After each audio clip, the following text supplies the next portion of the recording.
Hey YouTube, Awesome Rider here. Welcome to my review for the Cosmic Morpher from the upcoming Power Rangers Cosmic Fury series, and what is quite possibly, at least for the moment, our last main Morpher release for the series as we know it currently. Before we get started, does anyone want to get out? Because there's going to be lots of fan complaints about this. No, but before we get started, I just want to go over the box. I don't so much do this as much recently, but since it's a new series, you know, and it's one of the last series, I wanted to go over it. We've already seen some sort of preview images of it and stuff, and it's pretty par for the course. Honestly, not as different as I thought from Dino Furies, which I guess I wasn't necessarily expecting, but I really do like the art on these. We got a nice art here of the Cosmic Fury Red Ranger Amelia. This shows off the functions, and it talks about one of its core features here, both here and here, that it can listen to you listening to Power Rangers on Netflix and react to it, which is kind of spotty, to be honest. I managed to get a couple sounds, but not all of them. I'll talk about that more in a little bit. And then on the back, it just shows you a little bit on how to demo it. And then, of course, this guy's like really mad on the side here. And then right here, you have an art of all the Rangers except for Fern, which is, you know, this Morpher confirmed a rumor we got before that Fern's going to be the Orange Ranger. Kind of weird they don't want to show it. I guess they don't want to show a spoiler, but at the same time, they included the sound. But I don't know. I guess it's kind of cooler that we might get a better reveal for it. But bottom line is, for this, I really like the art.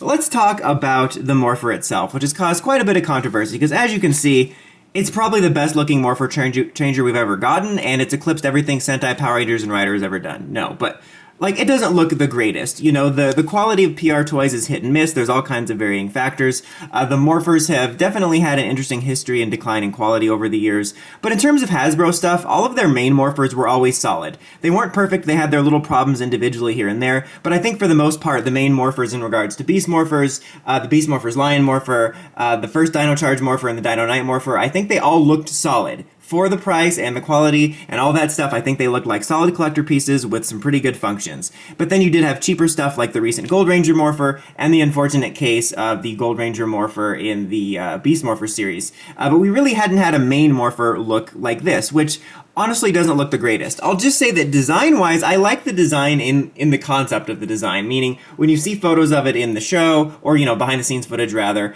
or the art, or Simon Bennett showed off the prop, I like the design idea of it for the most part. I think it looks pretty cool. It's not my favorite, but I do like it. But the toy itself isn't the greatest looking. Unfortunately, it looks like something that would more likely to be included with one of those like cheap role-play packs where it comes with the mask and stuff like that, which is unfortunate, especially using the really cheap-looking kind of bronze and gray plastic and stuff like that. I will say that it doesn't feel cheap, though. Like, it doesn't have a hollow, brittle feeling to it or anything like that. It feels overall pretty solid, and you do have a pretty nice little strap here for putting it on your wrist and stuff like that. The only other thing I'll say in my ramble about the design of it before we get to what you're really here for, which is the sounds, is I do find this funny here, is like the functionality is you have this open up so you can more easily access this orb, which facilitates the gimmick, which you press it and it cycles through all the Rangers and their individual sounds, which obviously is based off of the Q-Tama from Q-Ranger, which we are not using as a gimmick, and I don't mind us not using that, but this is admittedly just kind of weird because I feel I've been trained from other Sentai PR toys where you'll have like a creature-based Morpher that has a mouth and you usually open up the mouth to facilitate the gimmick, and then this is weird that you instead have this little trunk that you don't even necessarily need to pull up, except for, you know, the way the sounds work, you know what I mean? Like, it's part of the function, but like, it's not necessary. I don't know, it's just weird. Alright, so you got the on, off, and try me buttons. You turn it on this way, and you get no sort of activation noises or anything like that. So the way it's going to work is that you have this button here, and each time you press it, it cycles through a different Ranger, as I said, indicated by the LED, and then that'll activate the different noises. Right now, when you turn it on, it is locked in on Amelia, so we will start there. So it'll cycle through the LEDs a little bit there when you start.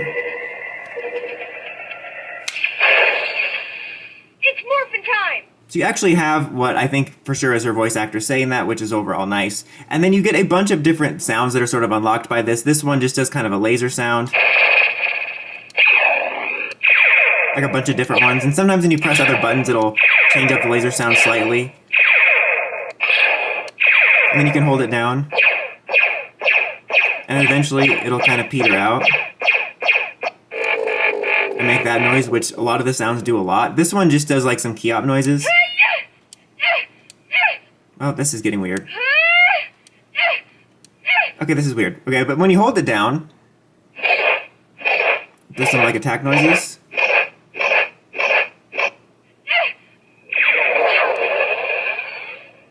Yeah, it gets even weirder. And then this one here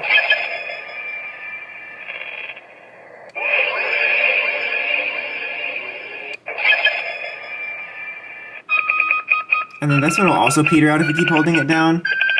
But if you let it go early, it just won't peter out. Now this one here, when you keep pressing it after you've locked in, will do a bunch of sort of growling noises, I think to correspond with their Zord. Now people have sort of tried to figure out and decipher what they are because, you know, they're corresponding either the Q Ranger Zords they think the Rangers are going to get based on color, as well as the Zords they have as the Ryu soldiers. And this one obviously does sound like it could be a lion very easily, so that's a pretty easy one. Now, as far as how to do the morph, to be honest, I think that's one of the biggest problems with the Hasbro morphers, period, is it's always really unclear for the most part, or at least in a lot of them, how to do the morph. And this one is no exception, both in terms of the morph and the general instructions. It gives you a vague idea of buttons to press, but I still feel like you're flying blind with these, which is really annoying. But what I think the morph is, or the closest to a morph noise is holding this down.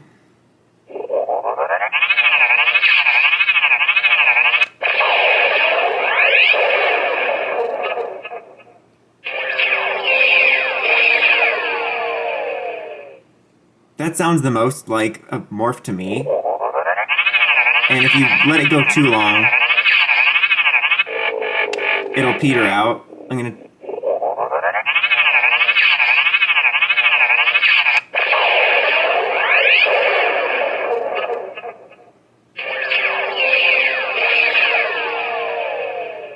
So yeah, I'm overall not sure. Also, before we move on, I just want to note there's this weird little thing here at the bottom that looks like it might connect to something. I've tried like putting a toothpick there and stuff, and it doesn't activate any noises, at least for me, but it maybe will be used for some sort of connection later. But let's move on. So open this up. Move on to Ollie. It's morphin' time.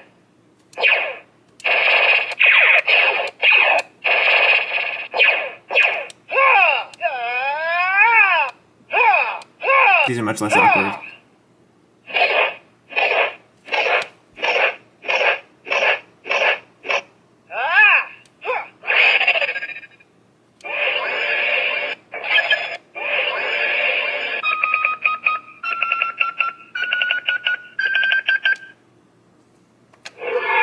And then this sounds like it could possibly be a wolf that you would, you know, correspond with his Zord.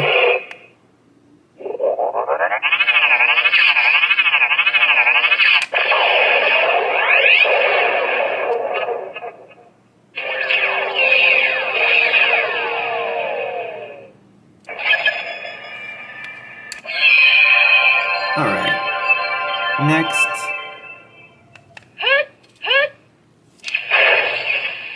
It's morphin' time. This is Izzy, and like the camera actually does make it look green, but like to the naked eye, perhaps to the untrained eye, it sometimes looks a little bit yellow to me, which is kind of weird.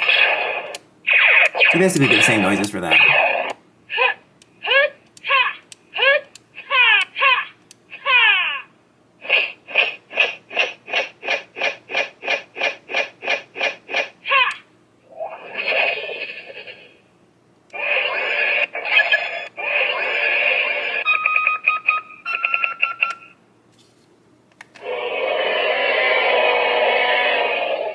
Now this, if she like corresponds to what you usually get, should be a chameleon, but that sounds just more like a generic dinosaur noise, so that's what I'm talking about when it doesn't always line up.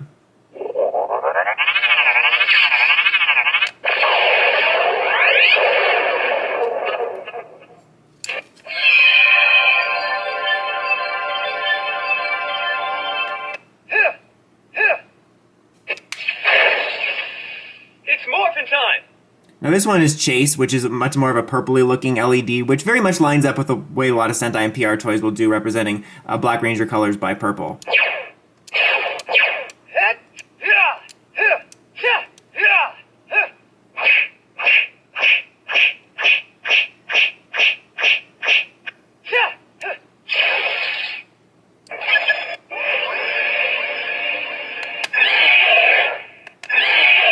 I feel like that could pass for a bull or a bison or whatever it is.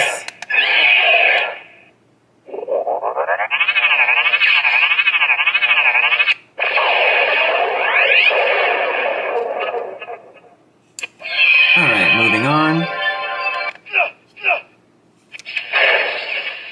It's morphin' time. Now this, I believe, is Ion, the Gold Ranger, which is glowing with an orangey color, which I feel like the yellow color would make more sense, but yeah.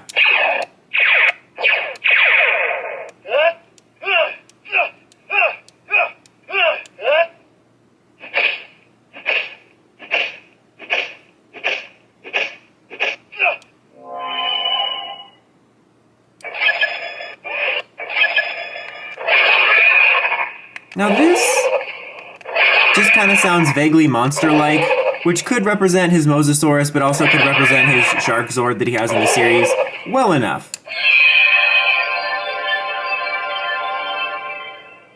Ha! Ha! It's morphin' time! Now this here is the supposed Orange Ranger Fern voice, so Ha! Ha! Ha! it's obviously a girl, it sounds like her, orange color, and is someone we don't know of. Ha!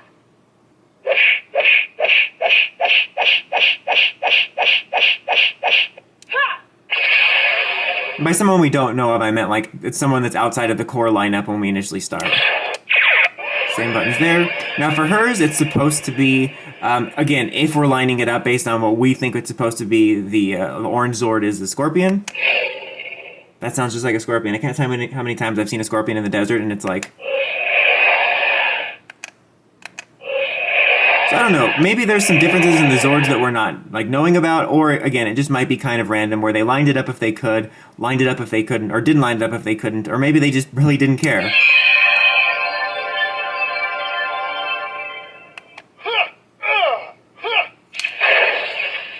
It's morphin' time! This one, lastly, recognizably being Zato as the Zenith Ranger.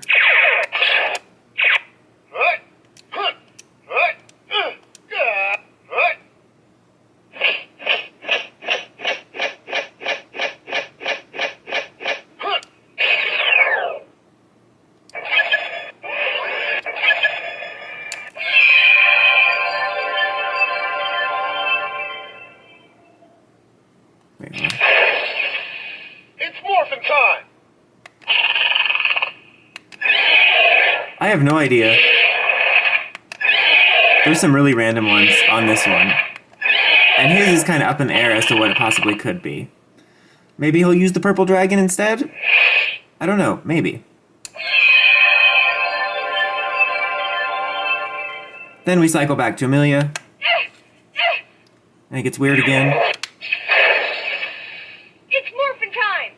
And that takes us right back there to where we started. Now, the other feature here I'll say before we get to the final verdict is the ability for it to read the show. Now, basically, you won't have it on Netflix and it'll respond to key parts. It says, like on the box you saw, Cosmic Fury and Dino Fury. The instructions say Cosmic Fury, Dino Fury, as well as mmpr and Once and Always. I could only get it to respond to Dino Fury, which is the first one I'll show, which it did when I did the theme. Did no other times. I did some stuff like morphs and stuff like that, and it never reacted to it.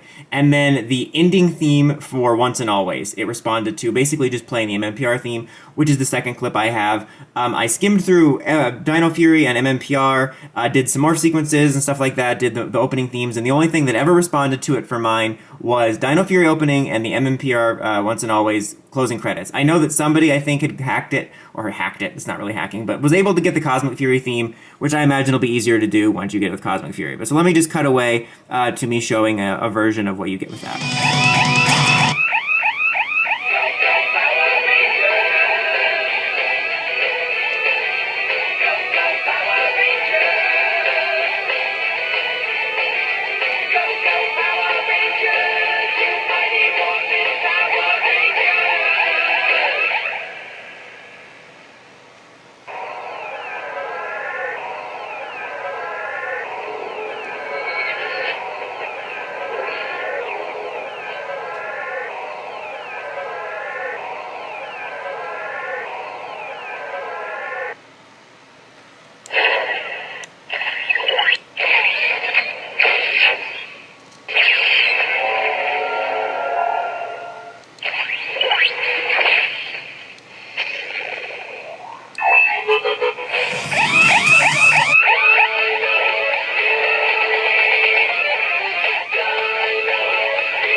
about it for this one, guys. I mean, overall, it's a very mixed bag of a Morpher, to be honest. I think it's got a lot of functionality, which is really nice. You know, you do have a ton of sounds, so I think that's a lot of fun, and it's more robust than most Morphers. I think kids will get a kick out of it in terms of the functionality. I do appreciate, on the positive side, that we have the actual voices for the characters, but with that being said, I wish it was used for more than just grunt in its morphin time. It's kind of awkward that one of the buttons is them making weird grunting noises for, like, a finisher, which sounds even just weirder when you say it like that.